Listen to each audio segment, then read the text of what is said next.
6ஆம் வகுப்பு முதல் 12ஆம் வகுப்பு வரையில் உள்ள சமூக அறிவியலில் உள்ள முக்கியமான பாயிண்ட்ஸ் எல்லாத்தையும் பாக்ஸில் போட்டிருப்பாங்க. அது எல்லாமே கலெக்ட் பண்ணி ஒரு இதாக இருக்குது. அது ஒவ்வொரு நாளும் ஒவ்வொன்றும் நம்ம படிக்கலாம். வரலாறு என்பது கடந்த கால நிகழ்வுகளின் கால வரிசை பதிவு. அதாவது முன்னாடி நடந்ததை வச்சு நம்ம கால வரிசைப்படி படிக்கிறது தான் வரலாறு. வரலாறு ஆங்கிலத்தில் எப்படி சொல்லுவாங்கன்னா ஹிஸ்ட்ரின்னு சொல்லுவாங்க. வரலாறு அப்படிங்கிற சொல் கிரேக்க சொல்லிருந்து ஹிஸ்டோரியா அப்படிங்கிறதுல தான் வந்திருக்கு. இதோட பொருள் என்பதுனா விசாரிப்பதன் மூலம் கற்றல். நாணயவியல். நாணயவியல்னால் நாணயம் இருக்குல்ல, காயின்ஸை பற்றி படிக்கிறது, அதுதான் நாணயவியல்னு சொல்லுவாங்க.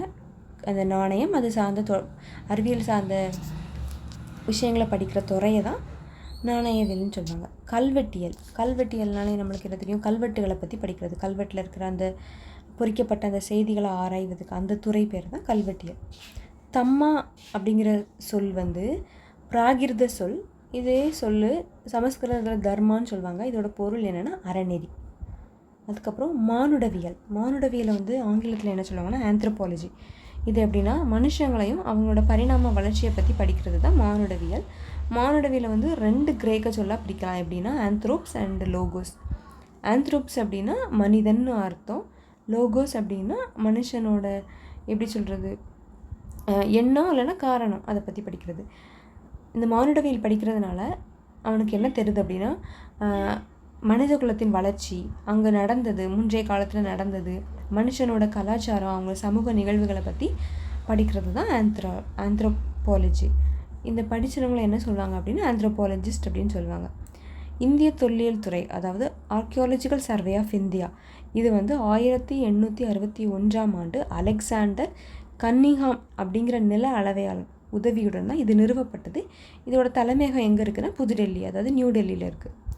செங்கற்கற்களால் கட்டப்பட்ட சுவர்களை கொண்ட தானிய களஞ்சியம் ஒன்று ஹரியானா மாநிலத்தில் ராகிஹர்கியல் அப்படிங்கிறதுல கண்டுபிடிக்கப்பட்டிருக்கு. இது ஒரு முதிர்ச்சியடைந்த ஹராப்பா காலத்தை சார்ந்தது.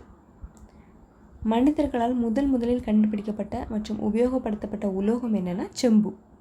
தீப்பெட்டியை இன்ற வரைக்கும் சில இடங்களில், நீலகிரி மாவட்டத்தில் சில கிராமங்களில் இப்போ வரைக்கும் தீப்பெட்டி இல்லாமல் நெருப்பை வச்சே பயன்பாட்டில் கொண்டு வராங்க. மனிதர்களும் அவர்கள் வாழ்விடங்களும், மனுஷங்க இருந்த இடம், அவங்க எங்கெங்கெல்லாம் வாழ்ந்துருக்காங்க அப்படிங்கிறது.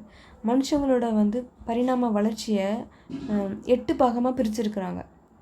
அதில் ஒவ்வொரு பாகத்திலும் ஒவ்வொரு வாழ்விடங்களுக்கு செஞ்சுட்டாங்க. அதை விளக்கமாக கொடுத்துருக்காங்க. முதல்ல என்னென்னா ஆஸ்ட்ரலோபிதிகஸ், இவங்க கிழக்கு ஆப்பிரிக்காவில் இருந்தாங்க. ஹோமோ ஹாபிலிஸ், இவங்க தென் ஆப்பிரிக்கா. ஹோமோ எரக்டஸ் அப்படிங்கிறவங்க ஆப்பிரிக்கா மற்றும் ஆசியாவில் இருந்தாங்க.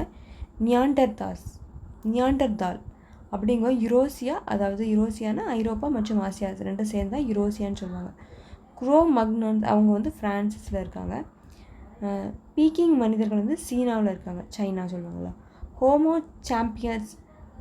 சாப்பியன்ஸ் அப்படிங்கிறவங்க ஆப்பிரிக்காவில் இருக்காங்க. ஹைடர்பர்க் மனிதர்கள் லண்டனில் இருக்காங்க. தேங்க்யூ.